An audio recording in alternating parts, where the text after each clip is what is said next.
अचानक मां tiger reserve के जंगल पर्यटक मन के सैर बर 4 महीना बर बंद हो गए हैं। अब एटीआर में सैलानी 1 नवंबर ले भ्रमण कर सकी। अचानक मां टाइगर रिजर्व में सैर सपाटा पर कुछ नियम बनाए गए हैं। एक तहत 16 जून से 31 अक्टूबर तक जंगल के अंदर पर्यटक मन के प्रवेश ला बंद कर दिए गए हैं।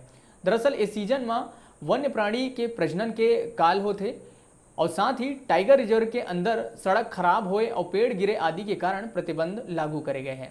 हालांकि ए दौरान शिवतराई के कॉटेज पर्यटक मन बर खुले रही, जहां ऑनलाइन बुकिंग के जरिए यहाँ उमन आ सकत है।